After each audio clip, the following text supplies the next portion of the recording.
Es... Listo, yo creo que ya estamos pues un número importante. A medida que vayan llegando yo voy admitiendo personas. Listo, voy a empezar entonces la clase de hoy.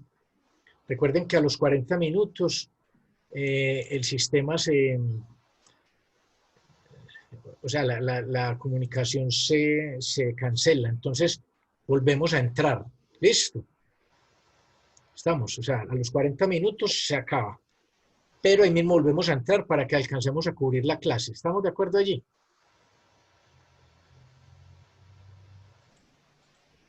Sí, profe. Ok, bueno.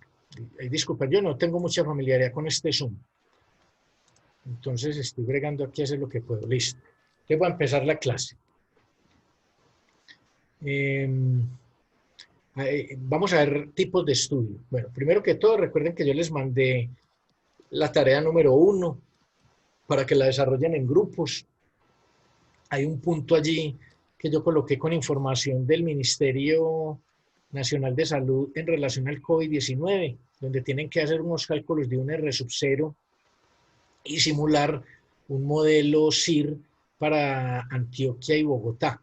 Los programas son similares a los que vimos en clase, en la clase 2B, allí están los programas, entonces, pero hay que adaptarlos pues, con los números, ¿no? Con los números que yo les mando allí, y ustedes imaginarse cómo calculan el beta y el gamma, ¿sí? O sea, cómo utilizan el R0. De todas formas, yo mañana tengo horario de atención, pero entonces sí les voy a pedir el favor de que al horario de atención lleguen con preguntas muy concretas, pero basadas en un trabajo previo, porque, digamos, en otros grupos he tenido horarios de atención y las personas llegan sin nada. Entonces uno dice, pues si no ha hecho el intento, no va a sacarle provecho al horario de atención. Entonces, esa es la idea. Si van a entrar mañana creo que es a las 4:30 de la tarde el horario de atención. Bueno, entonces los estudios epidemiológicos pueden agruparse en dos, experimentales y observacionales. Los estudios experimentales son aquellos en los cuales es posible manipular la variable independiente. ¿Sí? O sea, yo puedo manipular la variable de exposición. Yo puedo decirle a un grupo de pacientes que tomen un medicamento y a otros que no lo tomen, o a unos que hagan ejercicio y a otros que no hagan. O sea, pero yo soy el que controlo ese factor de exposición. ¿Sí? En algunos casos yo soy simplemente un observador. Digamos, habrá personas que están expuestas a fumar y otras a no fumar, pero yo no puedo modificar eso porque por más que yo le insista a una persona que deje de fumar, no va a dejar de fumar. Entonces yo simplemente veo si el hecho de que esa persona esté expuesta a fumar de alguna manera la predispone o no a un cierto tipo de enfermedad. ¿Sí? Entonces, en un estudio experimental es posible manipular la variable independiente y asignar al azar los participantes a los niveles o categorías definidos por ella. A esta categoría pertenecen la gran mayoría de los ensayos de laboratorio en los cuales las unidades se asignan aleatoriamente a tratamientos previamente definidos.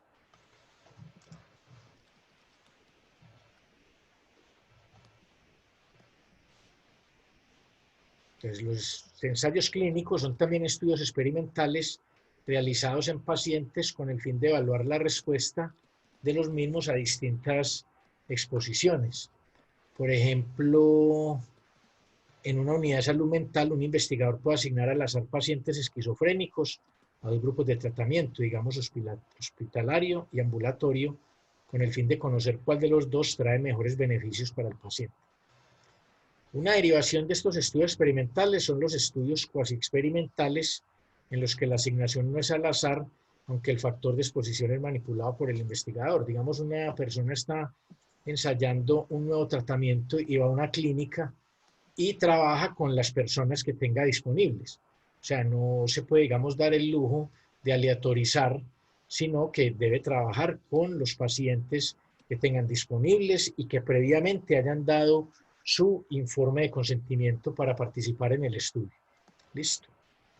Entonces, por ejemplo, se realiza un estudio para evaluar la disminución de la incidencia de una enfermedad en una comunidad determinada después de implementar programas educativos. Entonces, mire que allí el tratamiento se le aplica a todos y cada una de las unidades sin hacer aleatorización. Los ensayos clínicos son, digamos, los que están llevando a cabo ahora con las vacunas COVID. Eso tiene unos protocolos muy estrictos, tiene especialmente, digamos, unos protocolos que tienen que ver con ética bastante, digamos, estrictos, porque usted debe garantizar que lo que le va a inocular a las personas tenga un cierto nivel de seguridad, que no sea que por estar haciendo bonito hagan feo, le inoculen una vacuna y antes lo que le están inoculando es el virus, el coronavirus. Entonces todo debe ser hecho bajo muchos controles y monitoreo de comités de ética. Entonces nosotros, ¿por qué estoy dando esto? Porque la teoría que nosotros vamos a desarrollar en este curso de Epidemiológicos 1 tiene que ver con los tipos de estudio más comunes. Entonces, al igual que uno aplica métodos estadísticos de acuerdo a los tipos de variables que tenga, también vamos a aplicar métodos estadísticos de acuerdo al tipo de estudio que tengamos. Entonces, como yo había anticipado unas clases atrás, lo que nosotros vemos acá, el material que nosotros cubrimos, tiene que ver con metodologías más, digamos, a nivel exploratorio que de modelamiento. Pero no por eso, como se van a dar cuenta, dejan de ser útiles y de fácil comunicación. ¿Sí? Bueno, entonces los ensayos clínicos son también estudios experimentales realizados en pacientes con el fin de evaluar la respuesta de los mismos a distintas exposiciones. Por ejemplo, en una unidad de salud mental, un investigador puede asignar al azar pacientes, bueno, esto ya lo habíamos dicho, ¿cierto? Pacientes esquizofrénicos a los grupos de tratamiento con el fin de conocer cuál de los dos trae mejores beneficios para el paciente. Es que lo que pasa es que esto no adelanto. Entonces, los estudios observacionales son aquellos en los cuales no existe manipulación del factor de exposición por parte del investigador y por lo tanto son más comunes en epidemiología. El ejemplo que yo di ahora, digamos, cuál es el efecto de fumar en ciertos tipos de cáncer. Entonces, el investigador es un simple observador de las personas que están expuestas a ese factor y después mide la frecuencia de enfermos en el grupo de los que fuman y los que no fuman, y si esas frecuencias son distintas, entonces se puede atribuir la aparición de esa enfermedad al hecho de haber estado expuesto a ese factor de riesgo. Entonces, los estudios observacionales se pueden dividir en descriptivos y analíticos. Los estudios descriptivos se realizan cuando el conocimiento existente acerca de la etiología o de las características de la enfermedad es poco. Por lo tanto, constituyen una primera aproximación al conocimiento de la dinámica de la enfermedad. Entonces, usted lo que mira es cuántos casos de la enfermedad hay, cuál es su distribución por grupos de edad, cuál es su distribución por género, qué historia familiar de la enfermedad hay, pero es netamente descriptivo, pero son estudios muy valiosos, digamos, en las comunidades médicas siempre están muy abiertos a tratar de publicar este tipo de estudios. Digamos, yo recientemente participé en un estudio donde se quiere ver el impacto que tiene el COVID en personas con lo que llaman derrame cerebral, ¿cierto? Entonces es un estudio puramente descriptivo donde se tienen unos pocos casos, pero esa muestra se describe y está pues en proceso de sometimiento para posible publicación. Estamos esperando porque es muy nuevo pues el artículo. Entonces, frecuentemente son diagnósticos de morbimortalidad, encuestas de frecuencia o series que muestran la evolución cronológica de la enfermedad. Digamos, en el Ministerio de Salud, si ustedes ven todos esos gráficos de COVID, esos son seguimientos, estudios descriptivos de lo que ha sido, digamos, el impacto del COVID en Colombia. Y también si van al mapa de coronavirus de Johns Hopkins, eso es un estudio, eso es un gráfico descriptivo de cómo está evolucionando el COVID a nivel mundial. Pero mire que allí no hay modelos, nada, simplemente puras frecuencias. Usted, por ejemplo, hace clic en unas bolitas rojas en un país, entonces le dice, bueno, de Colombia, tiene tantos casos y tantas personas han muerto. Y así de esa manera ellos van actualizando, perdón, de acuerdo a la manera en que les va llegando la información actualizada.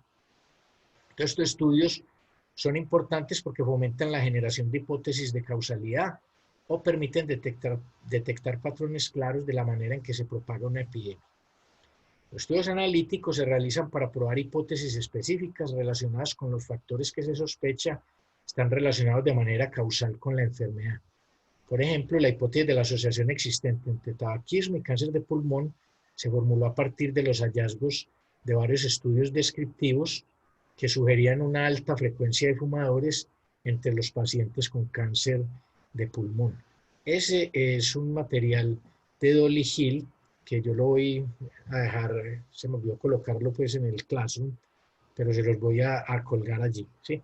O sea, es básicamente, digamos, un estudio muy clásico en epidemiología y en ciencias médicas, porque fue el primero que encontró evidencia fuerte de que aquellos pacientes que fumaban eran más propensos a sufrir cáncer de pulmón. Posteriormente se descubrió pues, que el estudio estaba viciado con algunas cosas. Digamos, había personas que no tenían cáncer de pulmón, pero tenían otros tipos de cáncer y se trataron como si fueran controles, o sea, personas libres de la enfermedad. Entonces, en la intersección, o sea, los dos conjuntos, los de casos, que eran personas con cáncer de pulmón, y los de controles, que eran personas sin casos de pulmón, habían en la intersección personas, o sea, no eran completamente disjuntos. Entonces, esa fue una de las, digamos, falencias que tuvo el estudio, pero no por eso se deja considerar uno de los estudios más valiosos de causalidad en la historia médica, ¿sí? Más adelante vemos ese material, yo dejo la hojita para leer y más adelante la leemos, ¿cierto? Pero entonces había ya una hipótesis, o sea, los investigadores empezaron a sospechar o se plantearon la pregunta de si de pronto el fumar era el causante del cáncer de pulmón. Y tenían razón. Posteriormente se descubrió que el cigarrillo está pues asociado no solo a cáncer de pulmón, sino a una gran y amplia cantidad de cáncer, incluyendo de boca, de garganta, de tráquea, de vejiga, de otros órganos internos. Los estudios analíticos se subdividen en estudios de seguimiento o de cohorte, que son los mismos. Un estudio de seguimiento o de cohorte y estudios de casos y controles. En realidad la lista incluye también estudios crossover, pero yo eso los cubro en la parte de epidemiológicos 2. Pero por ahora nos vamos a centrar en estos estudios de seguimiento de cohorte y estudios de casos y controles. También, digamos, hay estudios de corte transversal, donde no se hace seguimiento, sino que se toma como una foto a la población en un punto específico en el tiempo. Entonces, aunque los estudios descriptivos y analíticos son diferentes, frecuentemente se combinan en una misma investigación, siendo el descriptivo la primera aproximación al problema. Entonces, un estudio de seguimiento de cohorte, si alguien tiene una pregunta, tiene el siguiente esquema.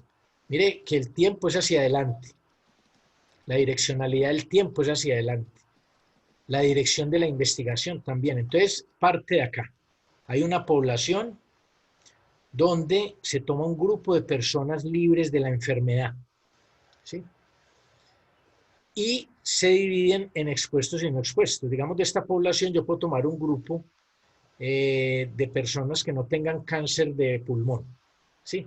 De esta población, de acuerdo a unos criterios, yo digo, voy a seleccionar un grupo de N personas sin cáncer de pulmón. Y los divido de acuerdo a si unos fuman o no, o sea, si unos están expuestos y otros no. Y en el tiempo veo si cuento de los expuestos cuántos terminan con la enfermedad y cuántos terminan sin la enfermedad. Y en los no expuestos hago lo mismo, cuántos terminan con la enfermedad y cuántos sin la enfermedad. Entonces, de acuerdo a si hay diferencia o no en estos números de personas con y sin la enfermedad, yo puedo decir que ese factor de exposición se asocia con la presencia de esa enfermedad, ¿sí? Este tipo de estudios de cohorte en el nivel, digamos, de estudios de causalidad es el ideal para probar que hay causalidad, ¿sí? Entonces, mire que aquí se dividen en quiénes están expuestos o no. Y algunas veces yo puedo controlar ese factor de exposición y algunas veces no. Yo, por ejemplo, puedo coger en este grupo y digamos que la enfermedad sea hipertensión. Entonces, inicialmente cojo a las personas sin hipertensión y a los expuestos los pongo a que hagan ejercicio, a que tengan una dieta baja en grasa. Y a los no expuestos los dejo que sigan siendo sedentarios, que mantengan su dieta alta en grasa y después veo si desarrollan o no hipertensión. Esos son dos ejemplos, pues. En los estudios de casos y controles, la dirección del tiempo puede ser hacia adelante, también puede ser hacia atrás, pero vamos a ver aquí. Dirección del tiempo. Y la dirección de la investigación es una mirada hacia atrás, ¿sí? Entonces hay una población. Entonces en esta población hay una fracción de enfermos que se conocen como casos. Y hay otro grupo que se conoce como controles, que son personas que no tienen la enfermedad. Entonces, estos dos grupos son disjuntos, al igual que estos expuestos y no expuestos. O sea, usted debe definir bien su criterio de exposición y de no exposición para que no haya, digamos, un traslape en estas categorías. Entonces, acá los casos son personas con la enfermedad y controles son personas libres de la enfermedad, ¿no? Y que no tengan tampoco enfermedades que se puedan asociar a la enfermedad principal. Entonces, definir un caso requiere de la ayuda de médicos y en general puede ser un proceso complicado, pero son los expertos, los médicos, los que deciden quiénes van para el grupo de casos y quiénes van para el grupo de controles. Esos casos y controles, usted no necesariamente tiene que ir a entrevistar a la persona, usted puede ir a revisar registros médicos de enfermedad y a partir de registros médicos, usted clasificarlos como los que tengan en la enfermedad y como los que no la tengan. O sea, no necesita que usted tenga acceso directo a entrevistas con personas, sino que al menos a registros médicos de la enfermedad.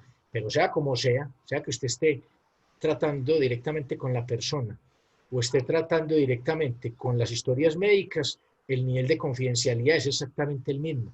No quiere decir que porque usted tenga una historia médica, entonces el nivel de confidencialidad de todo lo que está reportado allí, que es información confidencial y personal de la persona, haya que divulgarlo, no. Solamente el investigador va a tener acceso a esa información y debe tener un informe de consentimiento. O sea, puede que sea necesario contactar a la persona que generó ese registro médico y solicitarle permiso por escrito para utilizar esa información que esa persona registró mientras estuvo hospitalizada por alguna enfermedad o por la enfermedad de interés. Entonces, acá lo que se trata de ver es si estos casos, se mira el número de esos casos que estuvieron expuestos o no expuestos. Y los controles, si estuvieron expuestos o no expuestos, porque alguien puede estar expuesto a un factor y no enfermar. Y alguien puede no estar expuesto a un factor y enfermar.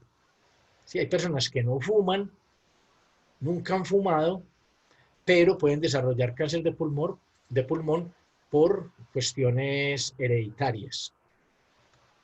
Entonces, nos vamos a detener mucho durante el curso en estos dos tipos de estudios, el estudio de cohorte y el estudio de casos y controles, pero son diferentes. Usted compara, se va a leer después de clase bien estos gráficos y entonces allí se va a dar cuenta que hay unas diferencias muy importantes, pero de los dos, en la escala, digamos, de causalidad, para probar causalidad, el estudio de cohorte es el más importante. Bueno, los estudios epidemiológicos también se pueden clasificar como retrospectivos, prospectivos o de corte, de acuerdo con la presentación de los eventos en el tiempo. Entonces usted puede también, digamos, un estudio de casos y controles puede ser retrospectivo. Un estudio de cohorte también puede ser retrospectivo. O sea, usted a partir de historias médicas puede organizar su información. Entonces, acá, de todas formas, el mejor es el de cohorte, el de seguimiento. Sobre eso nos vamos a ir deteniendo. Un estudio retrospectivo se fundamenta en eventos que ya ocurrieron y que de alguna manera se relacionan con la enfermedad o la exposición. Para su realización se usan registros históricos médicos de mortalidad o morbilidad o encuestas que registran información de hechos pasados. Por ejemplo, frecuencia y variedad de relaciones sexuales en estudios de enfermedades de transmisión sexual. Yo participé en el 2009 en un estudio de artritis reumatoide donde se tomó información de 10 años pasados en relación, pues, digamos, ¿cómo se llama? A, a radiografías en manos y pies de personas con artritis reumatoide. Entonces, con esa información logramos, pues, implementar unos modelos. Bueno, o sea, es una mirada hacia atrás. Usted va y mira los registros y con eso organiza su sus datos y su posterior análisis. Pero eso requiere de mucho trabajo, sobre todo los médicos en la recolección de esa información. Entonces, un estudio prospectivo prospectivo es hacia adelante, se fundamenta en la observación y monitoreo en el tiempo de eventos futuros relacionados con la enfermedad. Por ejemplo, un estudio que incluye adultos mayores para ver cómo evolucionan sus habilidades mentales durante los siguientes 15 años. Los estudios prospectivos y retrospectivos reciben el nombre de longitudinales debido a que los eventos de interés se observan en función del tiempo, pasado o futuro. Un estudio de corte o transversal, también llamado de corte transversal o de prevalencia, se preocupa por mirar eventos presentes en un punto fijo en el tiempo. Por ejemplo, las encuestas de prevalencia que muestran la frecuencia y las características con las que se presenta una enfermedad en un momento determinado. Estos estudios solo pueden medir la prevalencia de la enfermedad. Es como tomar una foto del problema. Vuelvo y les digo, en cualquier momento la conexión se puede caer, entonces volvemos a entrar con ese link que entraron. Listo.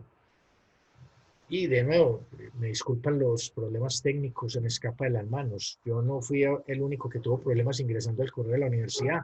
Algo pasó. Lo más seguro es que le han robado el cableado en el sector, que sucede muy seguido. Pero al menos estamos acá y en un número bastante importante. Creo que estamos casi todos. Bueno, entonces, estudio de corte transversal o de prevalencia. Voy a aumentarlo un poquito acá. Voy a aumentarlo un poquito. Aquí tenemos una población, ¿cierto? Se hace un muestreo. Puede que haya respuesta o no. O sea, se hace como una encuesta en un punto en el tiempo. Pues yo no voy a hacer seguimiento a nadie. Yo simplemente, por medio de un formulario, un instrumento de recolección de información, veo cuál es el estado de salud de esas personas en un punto determinado. Entonces yo veo quiénes están enfermos y también debo estar en capacidad, por medio de mi instrumento de medición, saber quiénes estuvieron expuestos y quiénes no. Y de los enfermos, quiénes estuvieron expuestos y quiénes no. ¿Sí? Pero mire que aquí no hay, digamos, un dinamismo en el tiempo. Es un estudio estático en el tiempo. Es una foto que tomo en un punto determinado, pero son supremamente importantes porque permiten ver cuál es el estado de salud aproximado en un punto determinado en el tiempo. ¿Por qué aproximado? Porque es que muchas veces esos instrumentos de medición dependen de la memoria que la persona tenga con respecto a algunas cosas que le preguntan. Entonces, si le preguntan, ¿usted hace cuánto está enfermo o hace cuánto está enfermo? Es difícil saber, ¿cierto? ¿Usted le duele mucho? Hay personas que dicen, sí, me duele mucho, porque piensan que diciendo que le duele mucho le van a dar un tratamiento más efectivo en comparación a una persona que diga que no le duele mucho.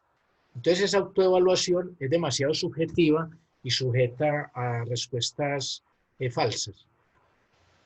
Entonces, el tipo de información que se recolecta a veces no es de la calidad que uno quisiera, aunque eso depende de qué es lo que esté estudiando. Si tú quieres saber, digamos, cuál es el estado de depresión en una población de adultos mayores en un punto determinado, entonces tú utilizarías el test de Zung, que es un instrumento validado en Colombia, en muchas partes del mundo y reconocido por su buena capacidad de medir lo que se pretende de medir, lo que se supone de medir. Test de Zung para depresión.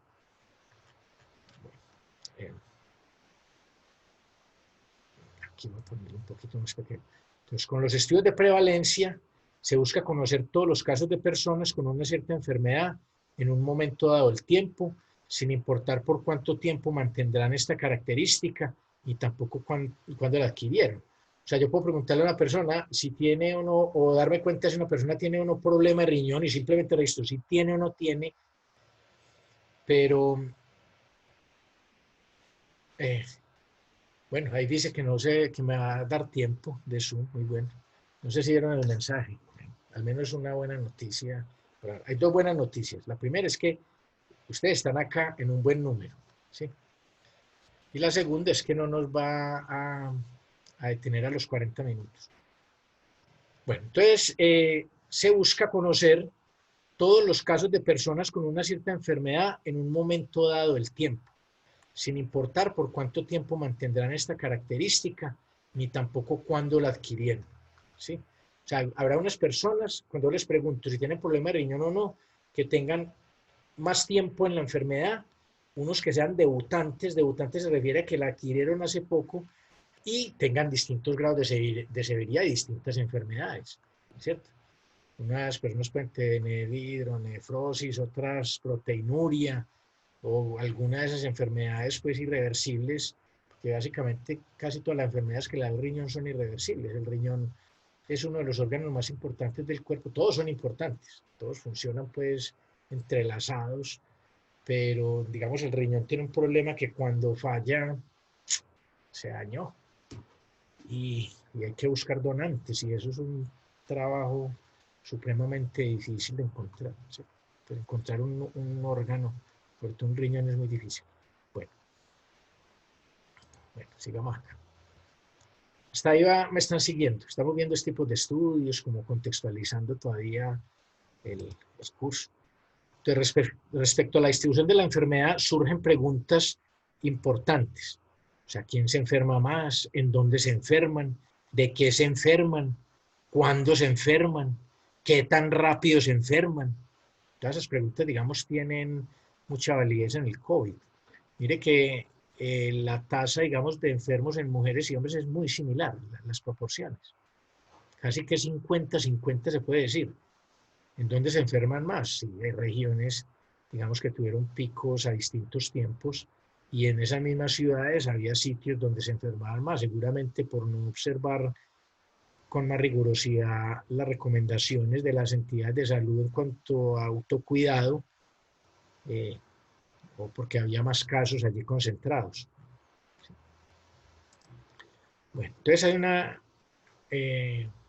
fracción que se conoce como razón de prevalencia, que se obtiene calculando el cociente entre la prevalencia encontrada en el grupo expuesto a un eventual factor en relación con la prevalencia de grupos no expuestos o con diferentes factores de exposición. ¿Sí? Entonces, digamos, cáncer en personas que fuman, grupo A, versus prevalencia de cáncer en personas que no fuman. ¿Cómo es esa razón? ¿Sí? Entonces, pudiera ser, digamos, si diera 3, entonces el fumar, por cada persona que no fuma, hay 3 que se enferman. Se daría una razón de 3-1. Entonces, se obtiene calculando el cociente entre la prevalencia encontrada en el grupo expuesto a un eventual factor en relación con la prevalencia de grupos no expuestos o con diferente nivel de exposición. ¿Sí?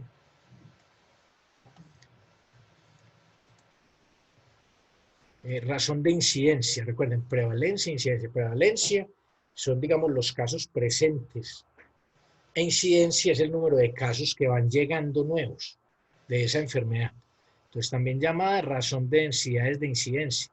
Es el cociente entre las tasas de incidencia en ambos grupos, poniendo en el denominador la del grupo de referencia. Entonces, mire que tiene una similitud. Yo debo estar en capacidad de contar el número de casos incidentes, el número de casos que van llegando. Un factor de riesgo es un fenómeno de naturaleza física, química, orgánica o personal que actúa o influye en la probabilidad que ocurra el evento epidemiológico. Uno de los objetivos de la epidemiología es el de identificar los factores de riesgo asociados con la incidencia de la enfermedad. ¿Cierto? Identificar factores de riesgo que se asocien de manera importante con los casos nuevos de una enfermedad, con el supuesto de que si se logra disminuir la exposición a estos factores, se tiene una población más saludable. Entonces, la identificación de un factor de riesgo se hace al comparar la frecuencia con que se presenta la enfermedad en el grupo expuesto con la observada en el grupo no expuesto a dicho factor.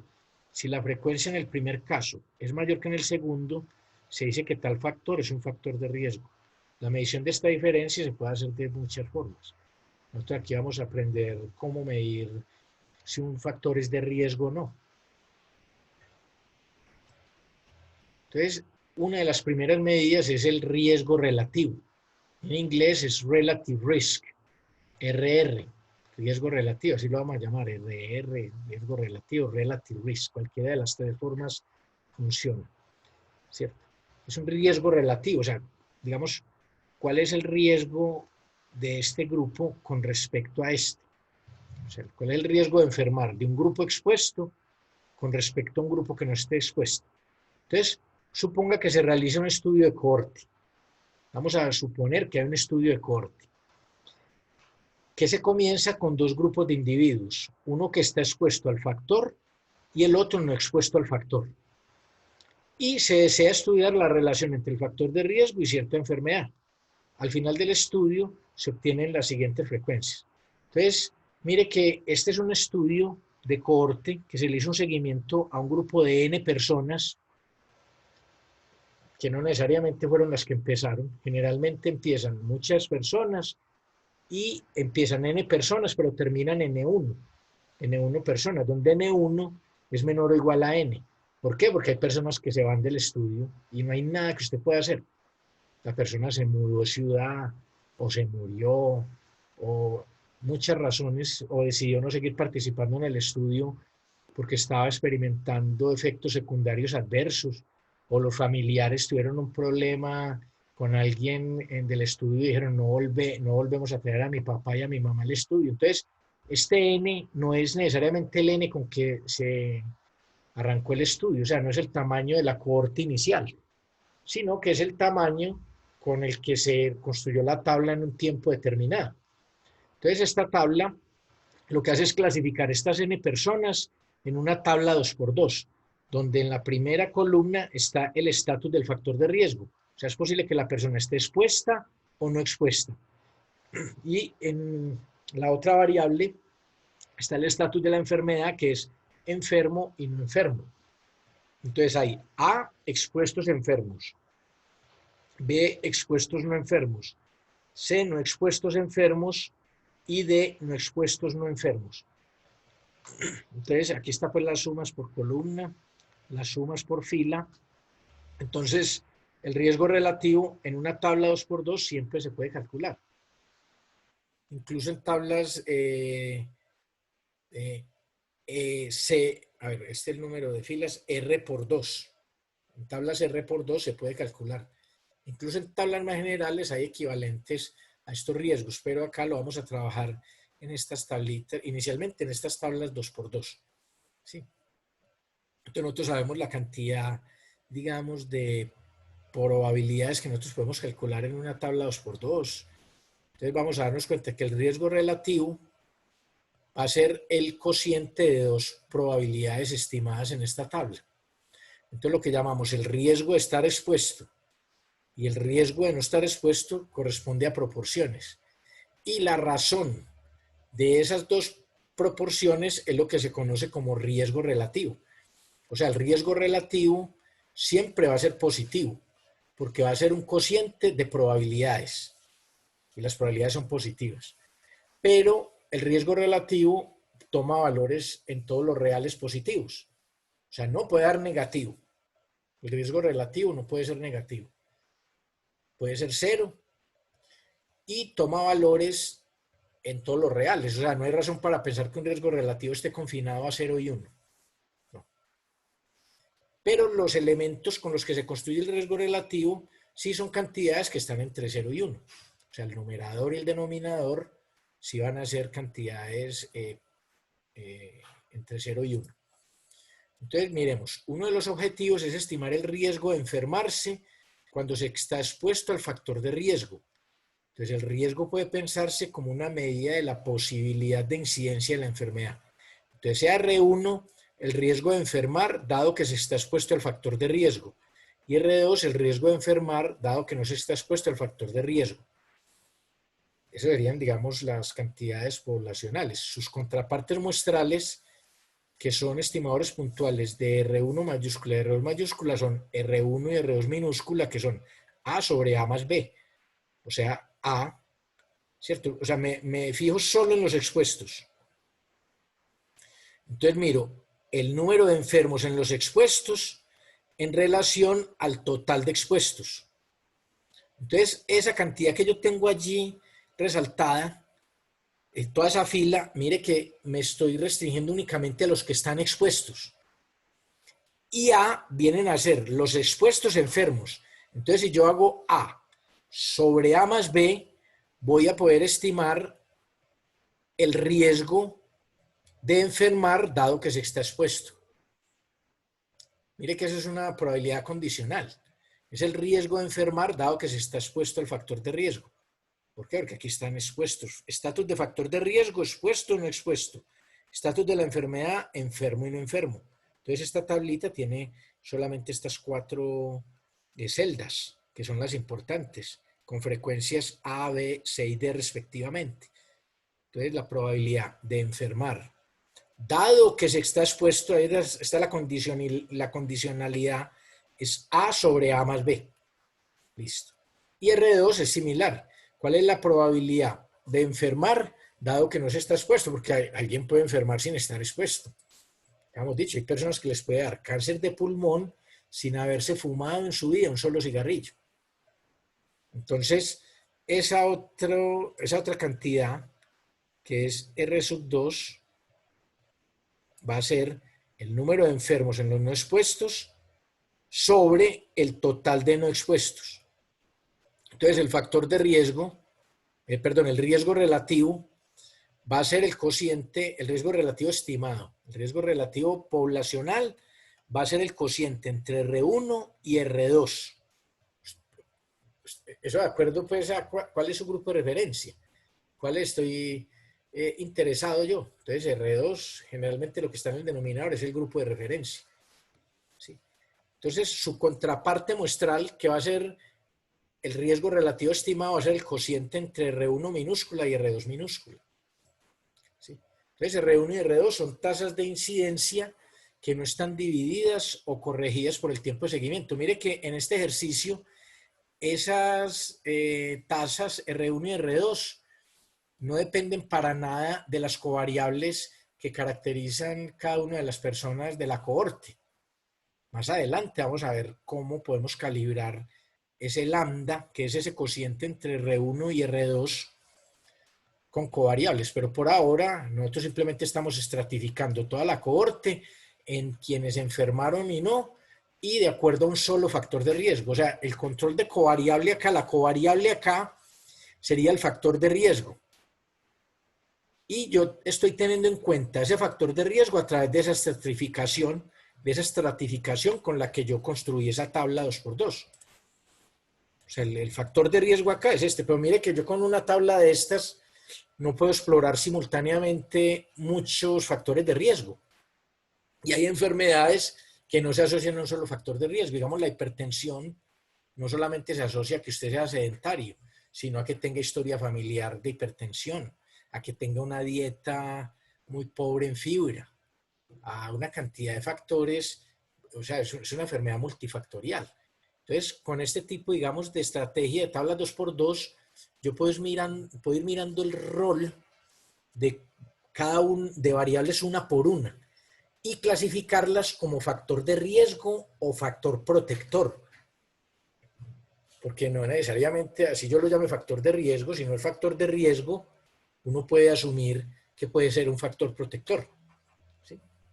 Entonces, es eso. Esta tabla solamente permite ir mirando como de a uno. ¿Sí? Por eso es muy exploratoria, pero es muy útil. Entonces, para decidir si la exposición al factor de riesgo tiene un efecto sustancial sobre la aparición de la enfermedad, se deben comparar los riesgos R1 y R2, que se debe hacer con sus respectivos estimadores. Entonces, una manera de comparar estos riesgos es usando el riesgo relativo, que se abrevia RR, se denota como lambda y se define como lambda igual a R1 sobre R2. Nivel poblacional, y a nivel muestral tenemos lambda gorro, que es R1 sobre R2. ¿Sí? Entonces, observe que es muy sencillo de calcular, es supremamente sencillo de calcular. Hay unos paquetes en R que los vamos a explorar acá en el curso que permite hacer pues todos esos cálculos de manera automática. Yo inicialmente en las tareas les solicito que lo hagan manualmente como digamos un rito de iniciación antes de ganarse el derecho a usar los paquetes. ¿Por qué lo hago así? Porque hacerlo a mano estimula mucho la intuición de lo que uno está haciendo y está comprendiendo qué es lo que está haciendo, en comparación a simplemente dejar que un paquete usted lo alimente con datos y que él saque los resultados y usted siendo ahí simplemente un observador pasivo sin saber qué es lo que está pasando. Entonces, por eso yo siempre, casi sin excepción en todos mis cursos, dejo ejercicios para hacer a mano siempre. Y ya después cuando lo hace en computador y compare, obtiene lo mismo, uno dice, estoy entendiendo bien la cuestión, va por buen camino. Eso es un ejercicio pues siempre útil, porque es que programar, como dice un amigo mío, un profesor adjunto de nuestra escuela, que es profesor de la Universidad de Luisiana, dice, todo es fácil hasta que usted empieza a programar. Es una manera, digamos, como en broma, que representa la realidad de lo difícil que es programar. Todos los que hemos programado acá, me imagino que todos en algún momento los han obligado en algún curso a que lo hagan, Entonces, allí ustedes se habrán podido dar cuenta las dificultades que implica programar. A veces una comita, un detallito supremamente pequeño hace la diferencia. Y una vez se tarda horas, si no días, en encontrar dónde estuvo el problema. Entonces, ese es, digamos, también como un dicho italiano que dice, tra pensare e fare se la mare. Entre pensar y hacer hay un mar de por medio. Pero pensar y planificar la cuestión antes de hacerla es supremamente importante. Entonces, este tipo de herramientas que son muy simples matemáticamente, usted las puede usar no solo en epidemiología. Usted, digamos, una tabla 2x2 en un banco puede clasificar las personas entre, digamos, el grupo de edad, adultos y no adultos, adultos mayores y adultos no mayores, y quienes incumplen o no una obligación. Sí, mire que esta es una metodología, digamos, amplia, que no está, digamos, reservada únicamente para el dominio epidemiológico, sino que usted puede usar esa tabla y esos cálculos de riesgo relativo siempre que usted tenga una tabla 2x2. ¿Sí? Bueno, entonces para lambda pueden presentarse estos tres escenarios, que lambda sea igual a 1. Si lambda es igual a 1, entonces no hay asociación entre la enfermedad y el factor de riesgo. O sea, la fracción de enfermos expuestos y la fracción de enfermos no expuestos es igual. Entonces, ese factor de exposición no está diferenciando a los enfermos. Entonces, yo puedo decir, no encontré evidencia de que ese factor de riesgo se asocie con la enfermedad estadísticamente. ¿Sí? Ahora, si es mayor que 1, entonces quiere decir que la fracción de enfermos expuestos es mayor a la fracción de enfermos no expuestos. Entonces, en ese caso, hay evidencia de que ese es un factor de riesgo. ¿Por qué? Porque se está aumentando el número de enfermos en el grupo expuesto. Se está aumentando el número de enfermos en el grupo expuesto. Y si lambda es menor que 1, entonces quiere decir que el número de enfermos es mayor en... O sea, si esta fracción es menor que 1 es porque la fracción de enfermos no expuestos es mayor a la fracción de enfermos expuestos. ¿Sí? Entonces, R1 es un factor protector. ¿Por qué? Porque estar en el grupo expuesto disminuye el número de enfermos. Entonces, sea lo que sea ese factor, me está confiriendo un poder protector contra esa enfermedad. Porque aquellos que no están en ese grupo se están enfermando más que los que estamos en ese grupo. Entonces, mire que está esta tricotomía acá. Para lambda solamente esas tres posibilidades. O es igual a 1, o es mayor que 1, o es menor que 1.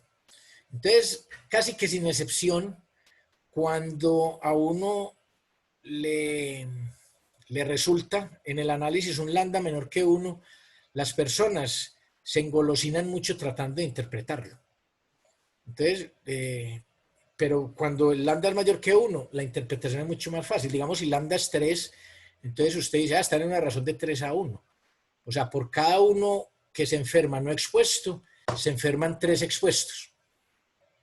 Pero, digamos, si lambda dio 0.6, ¿eso cómo se cuantifica? Entonces se da cuenta. Interpretar lambdas que estén entre 0 y menores que 1 es más difícil. Entonces lo que yo le recomiendo a los estudiantes es invertir este acá. O sea, hacer 1 sobre lambda gorro igual a R2 sobre R1. Entonces ahí ya lo interpreta, pero teniendo en cuenta que cambió el grupo de referencia. Sí, sobre eso vamos en el curso varias veces, pero uno debe reconocer primero que interpretar lambdas menores a 1 en general es más confuso que lambdas mayores que 1. Si lambda es igual a 1, pues no hay diferencia, no hay nada que hacer. Pero ¿tiene que ser exactamente igual a 1 o no? La respuesta es no. Es un 1 estadístico. Nosotros sabemos que el 1 en estadística es igual a 1.001, que es igual a 1.001, que puede ser igual a 1.2, que puede ser igual a 1.3. ¿Cómo así? 1 igual a 1.3. ¿Qué pasó aquí? No, yo voy a pagar su nimeo, este profe está desechando carreta acá. Es estadístico, porque recuerde que nosotros esa igualdad la juzgamos a partir de la variabilidad. Entonces un 1.3 pudiera no ser suficiente para rechazar la hipótesis de que lambda sea igual a 1. ¿Por qué? Porque hay una variabilidad asociada. Entonces todos los que caigan dentro del intervalo de lambda se pueden considerar como 1. Entonces incluye el 1, pero el intervalo puede ir, digamos, de 0.8 a 1.5. Entonces ese 1 es igual al 0.8 al 1.5 estadísticamente. O con eso. O sea, yo no estoy diciendo que matemáticamente 1 es igual a 0.8, no. Porque entonces yo le puedo decir a alguno de ustedes, ve, préstame 1.000 pesos.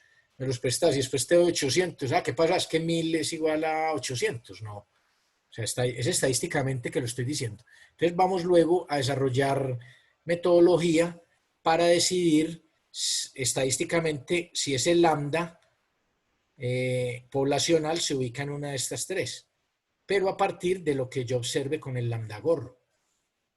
O sea, son pruebas de hipótesis con respecto al riesgo relativo. Entonces, lo que nosotros necesitamos, teniendo ya un estimador puntual, es cómo calcular su intervalo de confianza. Entonces sería, digamos, como una de las preguntas próximas a responder. Entonces, pero todavía no la vamos a responder. Ya en este momento solamente sabemos calcular el estimador puntual del riesgo relativo. Entonces vamos a ilustrar con un ejemplo. Vamos a ver asociación entre vitamina C y gripa. Exposición, tomar vitamina C. Factor de riesgo es tomar o no vitamina C. Entonces se ha comprobado que el no tomar vitamina C aumenta la posibilidad de contraer gripa. Conclusión, tomar vitamina C es un factor protector contra la gripa. Se puede pues, pensar así. Aquí estoy ilustrando como qué es factor de riesgo y qué es factor protector. Digamos, hacer ejercicio regularmente, mínimo media hora diaria, 3-4 veces por semana, que es la recomendación de la Organización Mundial de la Salud, reduce enfermedades cardíacas. Entonces, hacer ejercicio es un factor que tiene dos niveles, si hace ejercicio o no hace ejercicio, y es un factor protector contra hipertensión o muchas enfermedades cardíacas. Entonces veamos intervalos de confianza para R1, R2 y lambda. Mire que aquí estoy a nivel poblacional. Entonces, teniendo en cuenta que R1 y R2 son proporciones poblacionales y que sus estimadores puntuales son R1 y R2 respectivamente, se puede ver de la teoría estadística clásica que el error estándar de R1 es la raíz cuadrada de R1 por 1 menos R1 sobre A más B. O sea, lo están viendo como una Bernoulli. Estos intervalos de confianza viene a ser P por 1 menos P sobre N1 o sobre el N, que es el tamaño de la población donde yo estoy condicionando, que en este caso es el número de expuestos, acá. Y este otro error estándar también se calcula de esta manera, ¿cierto? Generalmente esos errores estándar se obtienen con un método que se llama el método delta, que ustedes en inferencia, pienso yo que lo vieron cuando vieron teoría de información de Fisher. Entonces mire que esa teoría en realidad quiere vida es cuando usted ya la coloca en estos contextos. Pero sin ese desarrollo teórico, sin esas personas que se sentaron a pensar juiciosamente cuáles eran las formas matemáticamente tratables de esos estimadores de errores estándar, es muy difícil tener estas fórmulas y por lo tanto es muy difícil obtener conocimiento en situaciones de datos, en situaciones reales. Entonces por eso yo, digamos, valoro mucho la parte teórica y a mis estudiantes trato como de comunicarles ese aprecio que yo le tengo a la parte teórica, porque finalmente usted tiene sus contrapartes muestrales, pero fundamentadas en esa teoría. Entonces, generalmente estos errores estándar se obtienen con lo que se conoce como el método delta. Aunque acá puede haber sido también, digamos, el hecho de trabajar con una proporción. Entonces, asumir que hay variables dicótomas Bernoulli y con ellas se calculan estos errores estándar. Eso es lo más factible que haya sucedido acá. Pero en situaciones donde usted matemáticamente no sea capaz de encontrar directamente el error estándar, usted puede recurrir al método delta.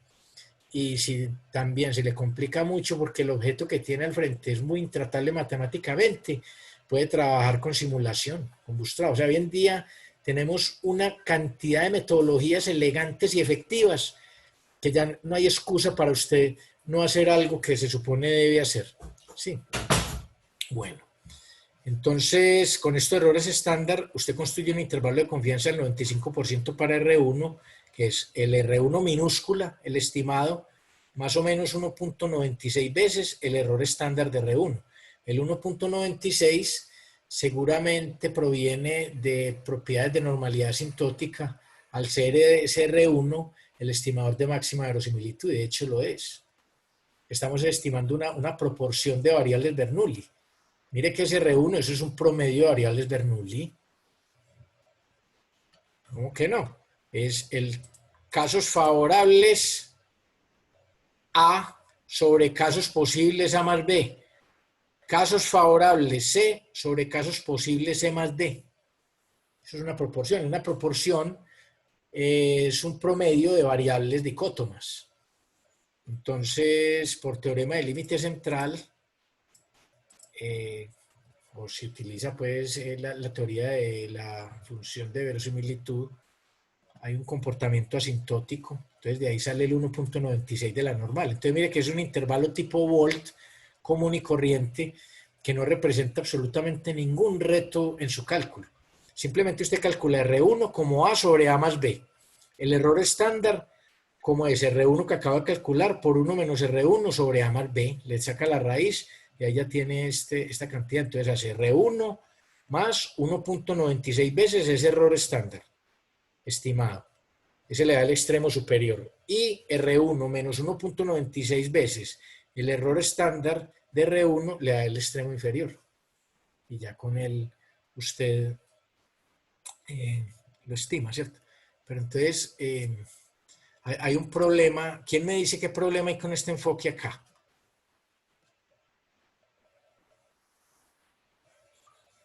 Con ese tipo de intervalo. A ver, alguien bien arriesgado que diga, pues hombre, si lo hago así puede pasar tal cosa. A ver. ¿Quién me dice?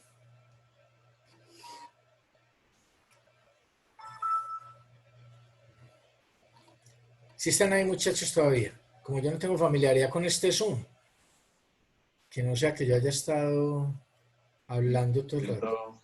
¿Sí están? Sí, señor. Ok, Sí, bueno. profe, por acá. Entonces, ¿cuál es el problema? O sea, ese intervalo que tenemos ahí es un intervalo práctico, es un intervalo, digamos, fácil de calcular. Pero ¿qué problema ven ustedes que puede suceder si yo lo adopto?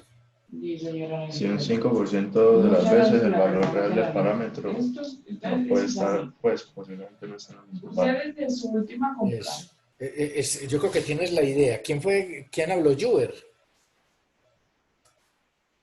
Sí, señor. Sí, bueno, el problema es que te puede dar valores de esas proporciones abajo de 0 o arriba de 1. Si por ejemplo te da R1.9 y le sumas 1.96 veces un error estándar, te puede dar arriba de 1. Y si le restas a un R1 que te dio 0.05, que era el que dijiste, y le restas el error estándar, te puede dar negativo. Entonces, este intervalo tiene un problema, pero ¿cómo se soluciona ese problema? Haciéndolo positivo. ¿Y cómo se hace positivo? Así de esta manera. ¿Sí? Entonces, mire que usted no va a trabajar directamente con estos intervalos porque puede pasarle lo que le acabo de decir.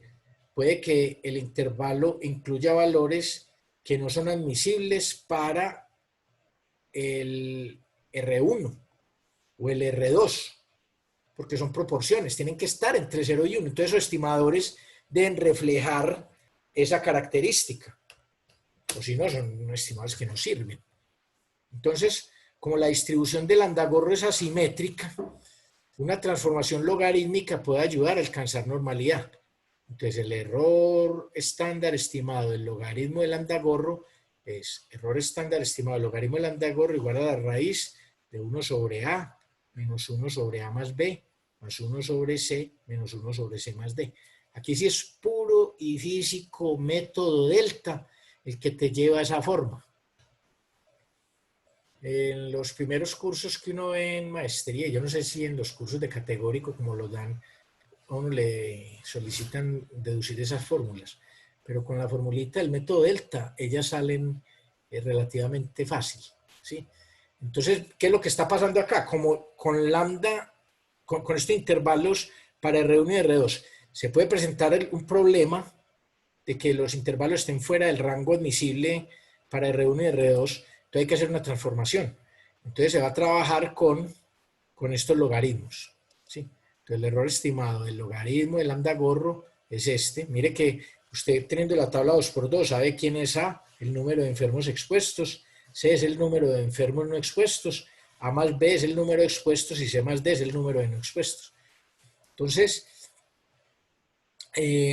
la varianza de este logaritmo de R1 y R2 se puede demostrar que es aproximadamente, hay que decir, aproximadamente igual a esta cantidad que hay acá, ¿cierto? Entonces, usando el método delta, un intervalo de, aquí haciendo pues supuestos de independencia, usando el método delta, un intervalo de confianza aproximado del 95% para lambda está dado por E a la logaritmo del Lambda-Gorro menos 1.96 veces el error estándar del logaritmo del Lambda-Gorro, y el extremo superior es E del logaritmo del Lambda-Gorro más 1.96 veces el error estándar estimado del logaritmo del Lambda-Gorro. Entonces ya tenemos una forma de estimar puntualmente a lambda, que es el cociente entre R1 y R2. Y tenemos también una forma de calcular su intervalo de confianza. Y este intervalo siempre va a ser positivo. O sea, el extremo inferior nunca va a ser negativo. Y la tasa va a tomar valores entre 0 e infinito, en el intervalo 0, más infinito. O sea, en los reales positivos. Entonces, este intervalo acá es el intervalo de confianza para R1 y R2. ¿Cierto? Bueno, entonces, veamos un ejemplo. Un estudio de cohorte donde se realizó un seguimiento a 1905 individuos, de los cuales 1.342 fumaban al principio del estudio y 563 no fumaban. Espérate, yo verifico si la suma de esos dos sí da, porque a veces en estos ejemplos no suman, pero ya les explico cuál es la razón por la que la suma no da. Si ahí da 1905, o sea, este más este da 1905. Entonces el estudio duró 10 años e incluyó personas entre 50 y 54 años. Entonces mire que esas tablas que uno ve no son triviales.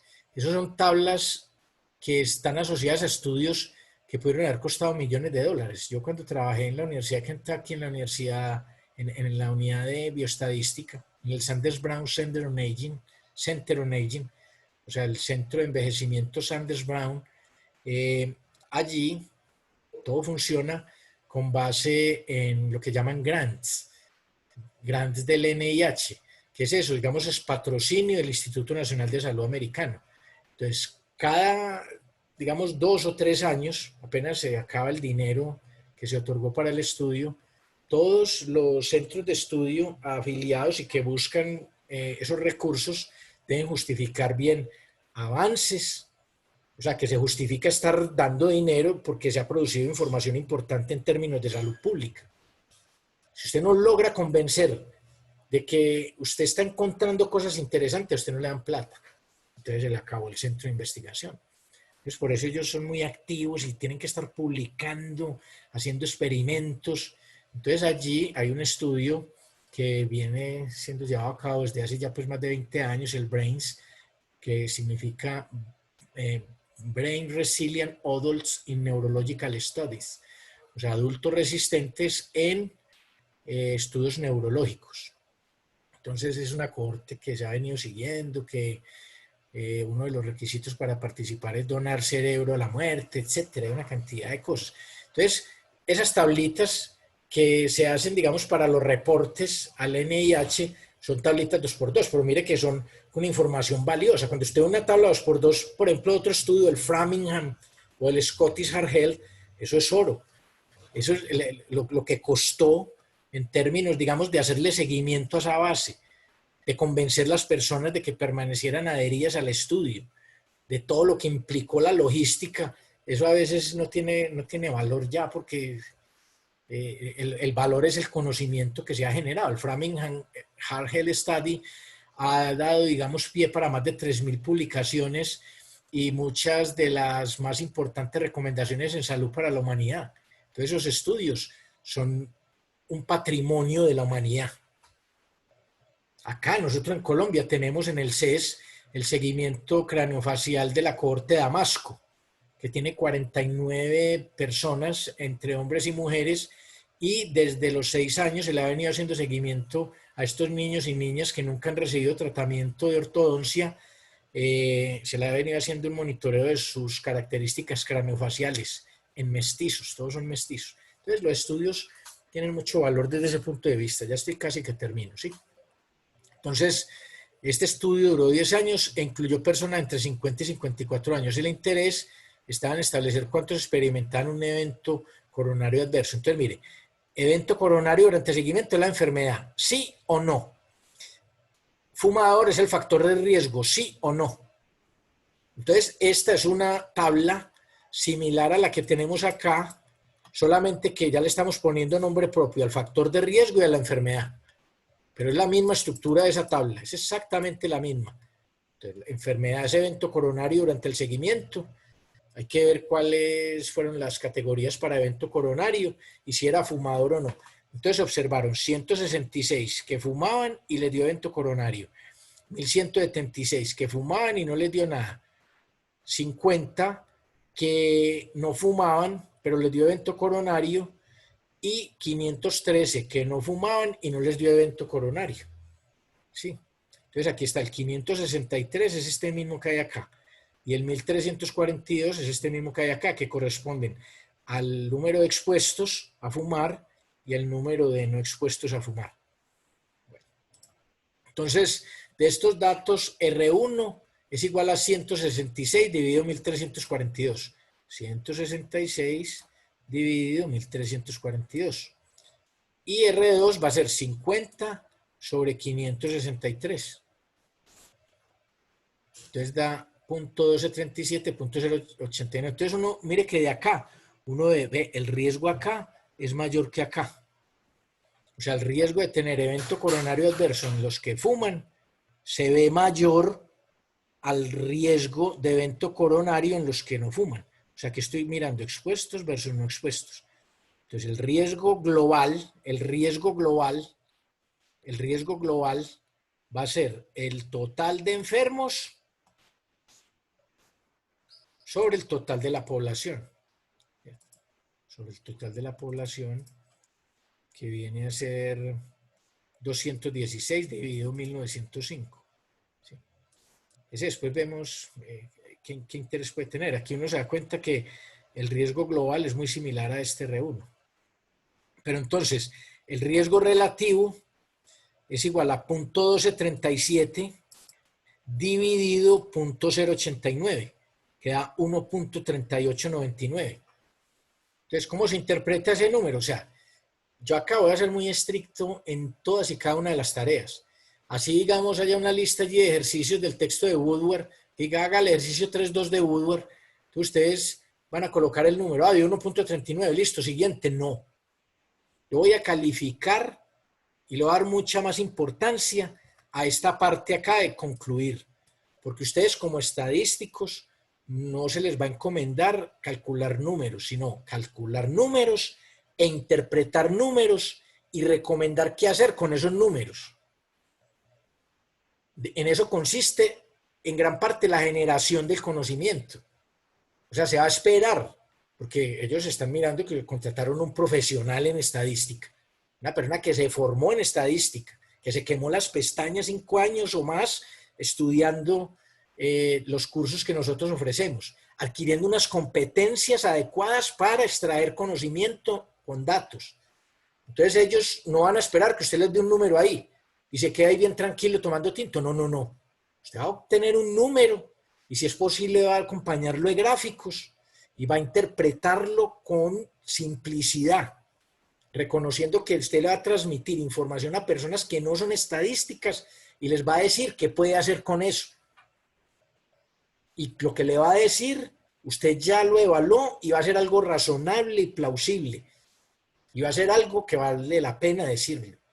Y cuando lo va a decir, usted ya pensó bien qué es lo que iba a decir, porque tampoco se va a acelerar a decir algo que puede que haga que ellos pierdan dinero o tomen decisiones inadecuadas que los pongan en desventaja con respecto a la competencia.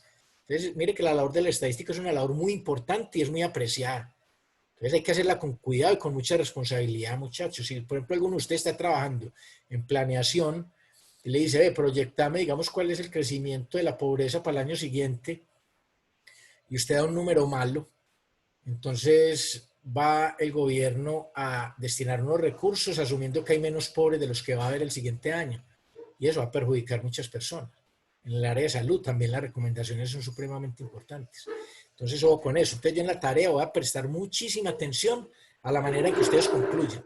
Pues por eso está la conformación de los grupos. No solamente que diga, a ver, tú haces el ejercicio 1, tú el 2, tú el 3 y yo el 4 y ya.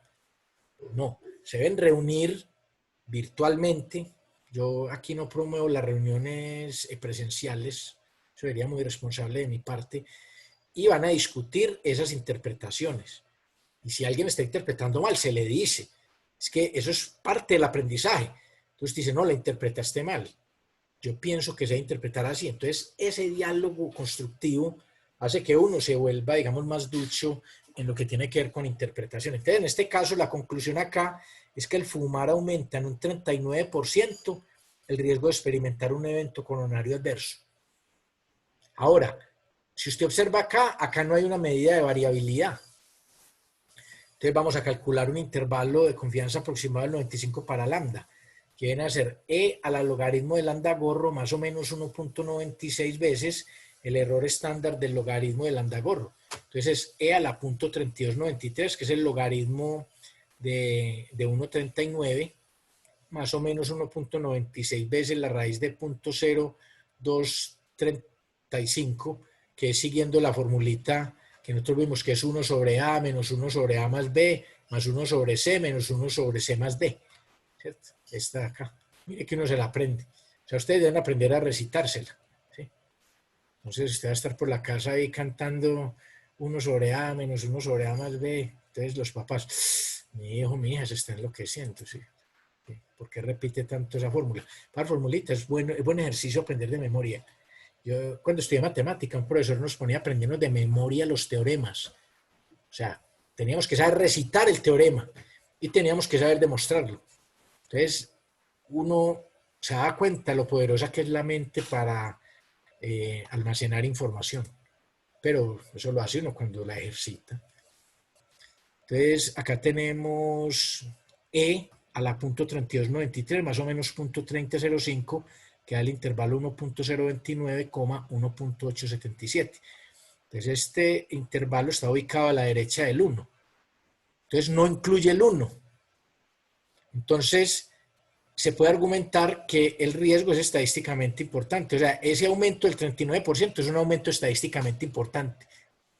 Entonces las personas que fuman tienen más posibilidad, tienen más riesgo de enfermar de alguna enfermedad coronaria o un evento cardíaco en comparación a las que no fuman. ¿Se da cuenta? Entonces aquí yo construí conocimiento estadístico, no basado en opinión, sino basado en datos, pero utilizando un estimador puntual, sencillo, porque es muy simple, y su intervalo de confianza.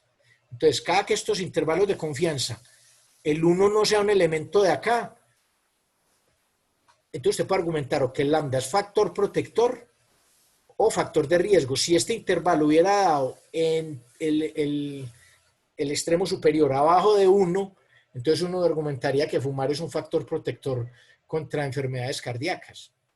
Si hubiera dado, por ejemplo, 0.03 hasta 0.8, entonces uno dice que es un factor protector. Sí. Digamos, sea como sea y como se ha criticado el cigarrillo, que me parece bien, aún así hay estudios que confieren efectos protectores al cigarrillo en ciertas enfermedades. Digamos, en pacientes esquizofrénicos, fumar los tranquiliza. Personas con bipolaridades, fumar los tranquiliza. Entonces, digamos, este tipo de sustancias causan, digamos, unos efectos tranquilizantes. En psicosis también. O sea, hay estudios ya comprobados, sino que desde el punto de vista de salud pública usted no puede salir con bombos y platillos a decir eso, porque eso es una invitación a fumar a las personas. Entonces, si bien se curan de una enfermedad, se están enfermando de otra. ¿Sí o no? O sea, una persona esquizofrénica se calma con el cigarrillo, pero está desarrollando un cáncer muy seguramente. Entonces, usted tiene que poner una balanza cuál tratamiento es más adecuado. ¿Sí? Entonces está claro cómo se interpreta ese intervalo. Listo. En unos 6 minutos, en 10 minutos creo que termino. Ahora, otra manera de medir riesgo es a través del odds y el odds ratio. Traducido algunas veces como razón de disparidad, pero aquí lo vamos a llamar OR. Odds ratio, así, razón de odds. Odd, si usted lo busca en la palabra en inglés, es número impar. Entonces, por eso aquí esta razón de disparidad me parece que es una traducción muy mala. Entonces, llamémoslo OR, o odds ratio. Pero el odds, digamos, también tiene en inglés una connotación que es como oportunidad. Es una razón de oportunidad, se puede ver mejor. Pero llamémoslo OR. Primera cosa, OR es distinto a RR. A pesar de que los epidemiólogos asumen que es igual, y esa confusión surge por el hecho de que el OR y el riesgo relativo asintóticamente se parecen. O sea, bajo ciertas condiciones, el OR es asintóticamente igual al riesgo relativo. Entonces, por eso, en la jerga epidemiológica, decir OR y RR es decir lo mismo. Sí, pero aquí no. Y la razón es que la forma en que se calcula es diferente. Entonces no pueden ser lo mismo. Pero las dos medidas sirven para cuantificar riesgo con datos estratificados en tablas 2x2. ¿De acuerdo? Entonces, primera enseñanza. OR y riesgo relativo son distintos.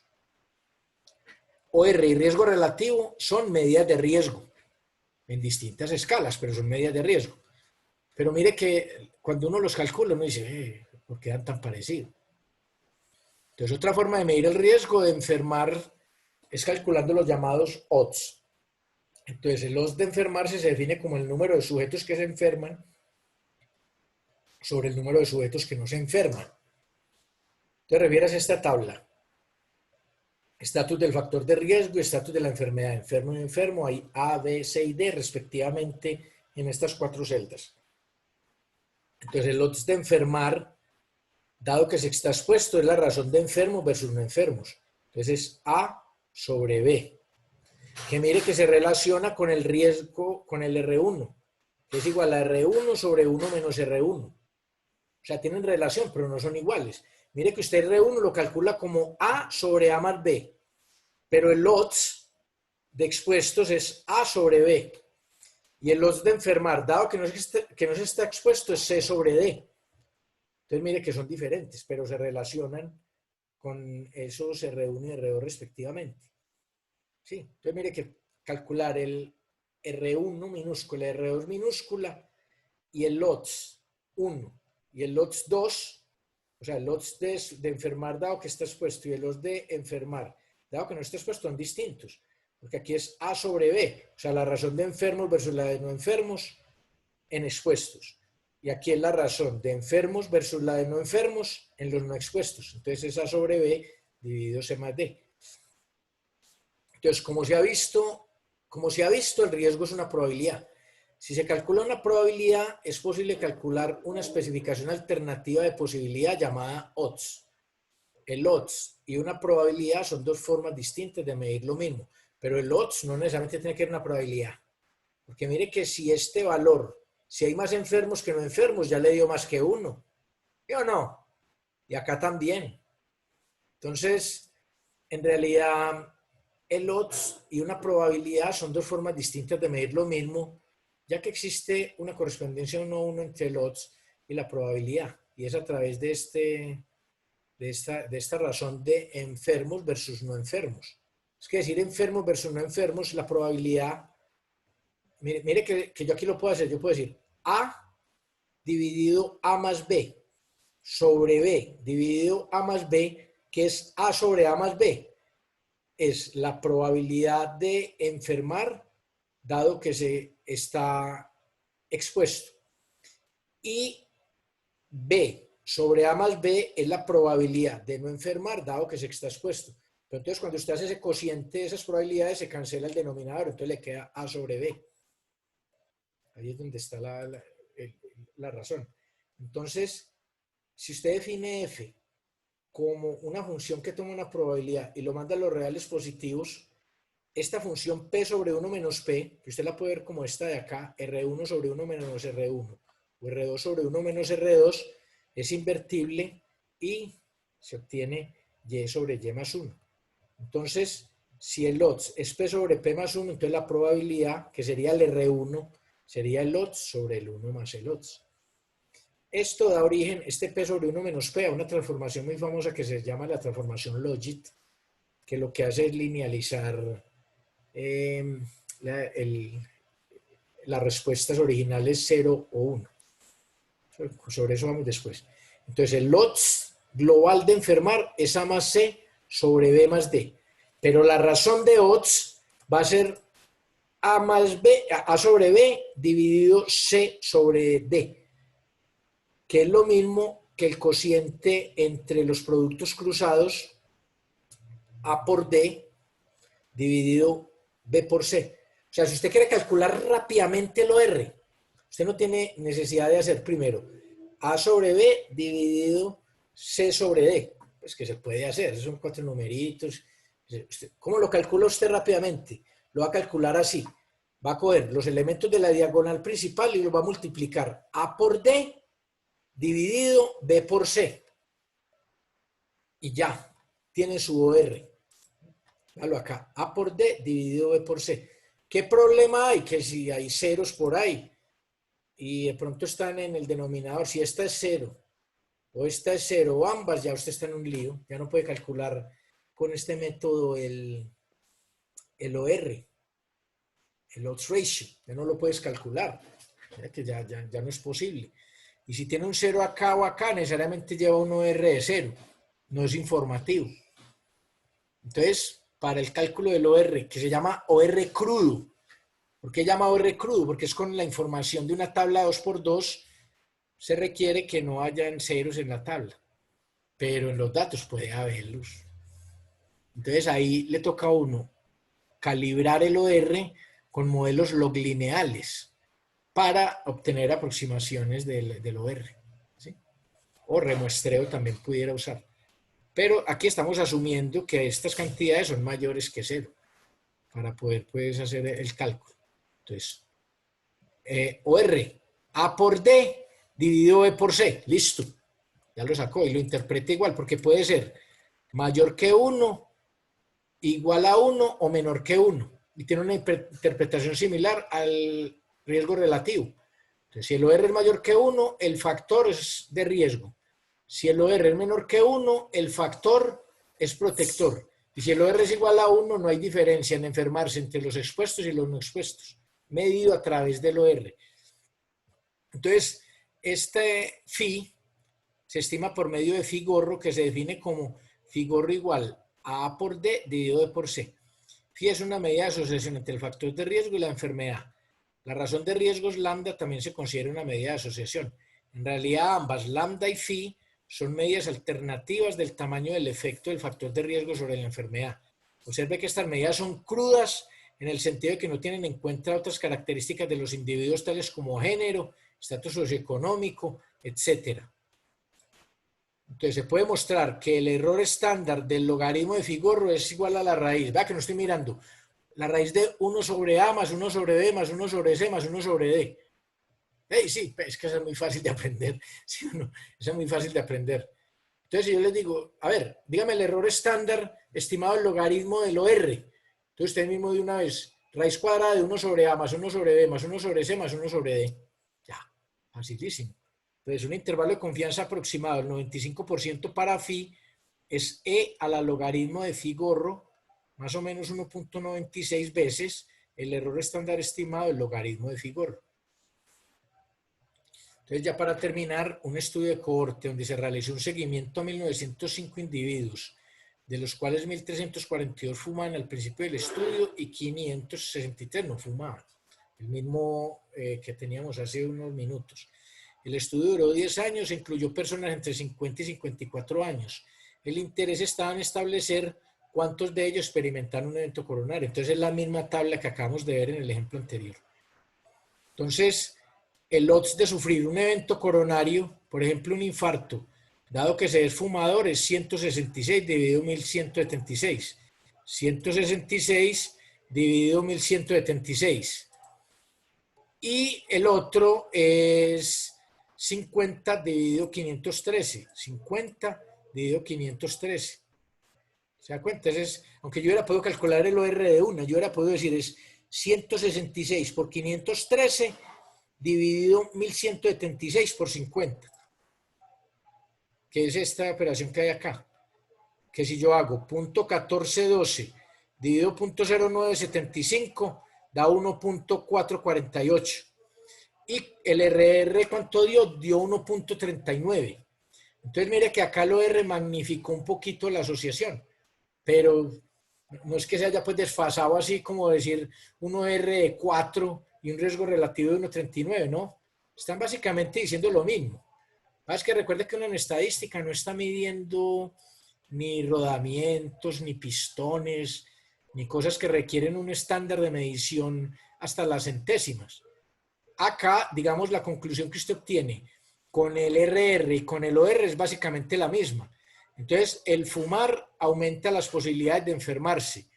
Aumenta el odds en un 44.8%. Entonces, un intervalo de confianza aproximado del 95% para phi es E a la logaritmo de phi gorro, más o menos 1.96 veces el error estándar estimado del logaritmo de phi gorro, igual a 1.038, 2.02. Entonces, mire que el 1 no es un elemento de este intervalo, porque decir que no está incluido, pues tampoco es inclusión en conjuntos, no, es que no es un elemento de ese intervalo. Entonces, la asociación es estadísticamente significativa. Y como está arriba de 1, entonces fumar es un factor que incrementa el riesgo medido a través del odds de enfermar del corazón. Listo. Entonces mire que tanto el RR como el OR permitieron concluir lo mismo. Y estas dos medidas son de las más importantes en epidemiología para medir riesgo, pero no son las únicas.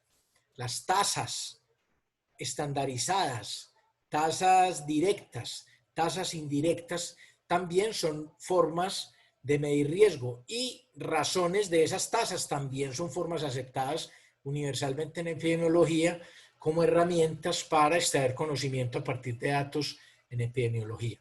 Entonces yo acá voy a dejar de compartir pantalla, que no sé cómo, ¿cierto? Aquí dice estás compartiendo pantalla.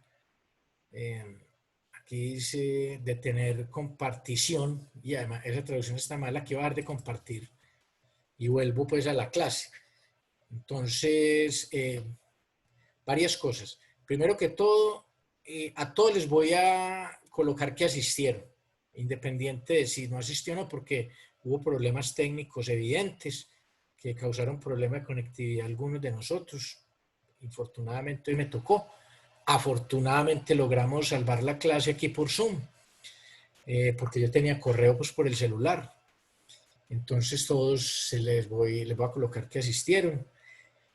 Y la clase, que no sé dónde la va a grabar, si me la manda al correo o algo, cuando la tenga disponible, la coloco en el Classroom tan pronto tenga acceso. Y les pido disculpas, entiendan que es algo que se me escapa de las manos. No hubo forma, a pesar de que llevaba más de 40 minutos bregando a conectarme, de que lo lograra. Les agradezco mucho el que estén acá. O sea, es muy grato pues ver que estén en un número, está prácticamente todo el curso acá. Habrán faltado 2 personas que seguramente tuvieron problema ingresando. Entonces, por eso se le va a colocar que todo el mundo asistió. ¿Tienen alguna pregunta o algo que quieran como que volvamos a mirar? O... Sí, no. ¿Tienen alguna pregunta? Espérenme un momentico. Este material que vemos hoy también sirve para que vayan trabajándole a la tarea. Miren que uno de los puntos de la tarea tiene que ver con modelos de propagación, que ya ustedes los...